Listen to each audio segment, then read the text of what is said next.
Alright, let's dive into this because it's a transfer that's got a lot of people talking, and personally, I think it's a move that could really shake things up for Crystal Palace. So, Crystal Palace have just signed Takehiro Tomiyasu, the Japanese defender, after a successful trial. Now, what makes this really interesting is the context behind it. Tomiyasu was a free agent after his stint at Ajax, and he's not just any defender, he's got experience at the highest levels, both in Europe and internationally. I mean, he was part of Japan's World Cup squad, and let's not forget his time at Arsenal, where he made 84 appearances across all competitions. That's a solid resume, right? But here's the thing, why Palace? And why now? From my perspective, this move is a statement of intent from Palace. They've just lost Maxence Lacroix to Chelsea, a huge blow to their defense, and they're gearing up for another season of European football after winning the Conference League. So, bringing in someone like Tomiyasu, who can play both fullback and centre-back, is a smart play. It's not just about filling a gap, it's about adding versatility and experience to a squad that's going to be stretched thin across multiple competitions. What many people don't realize is that Palace are operating under UEFA's squad cost ratio rules, which are way stricter than the Premier League's. They can't just splash cash like some of their rivals, so signing Tomiyasu on a free is a masterstroke. It's shrewd business, and it shows that Palace are thinking long-term. But let's take a step back and think about it. What does this say about Palace's ambitions?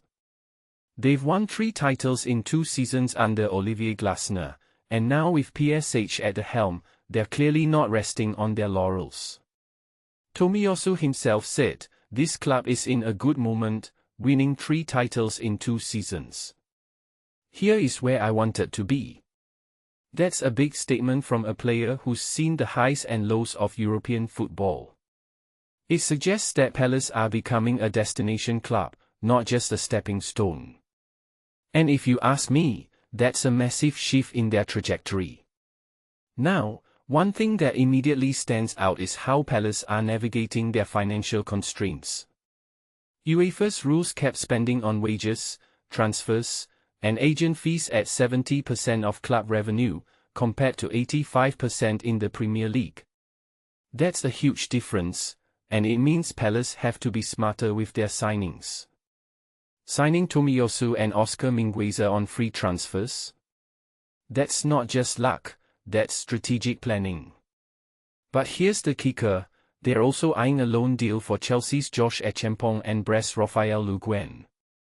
So, they're not just relying on free agents, they're exploring every avenue to strengthen their squad without breaking the bank.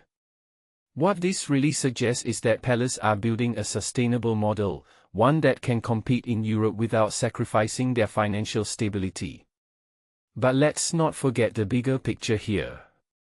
Palace are in the Europa League this season, and that comes with its own set of challenges. They're not just competing domestically, they're on the European stage, and that requires a deeper squad. Tomiyasu's arrival is a piece of that puzzle, but it's also a sign of the times.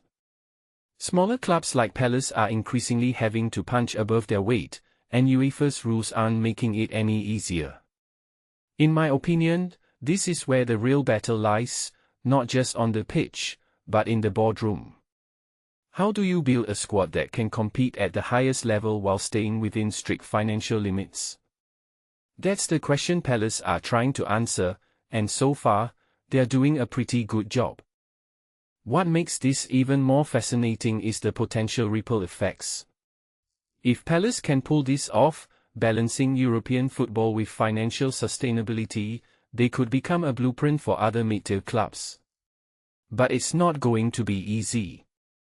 They're also considering selling players like Brennan Johnson to generate funds, which shows they're willing to make tough decisions.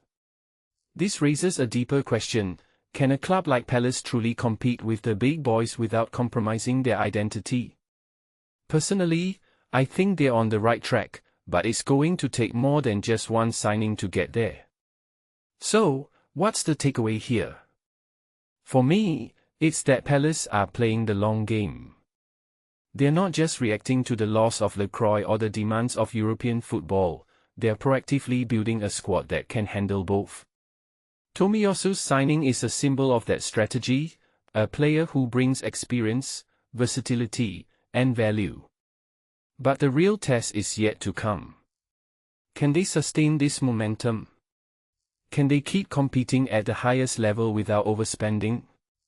Only time will tell. But one thing's for sure, this is a club that's not afraid to take risks, and that's what makes them so exciting to watch. What do you guys think? Is Tomiyasu the right man for Palace? And can they really pull off this balancing act? Let me know in the comments below.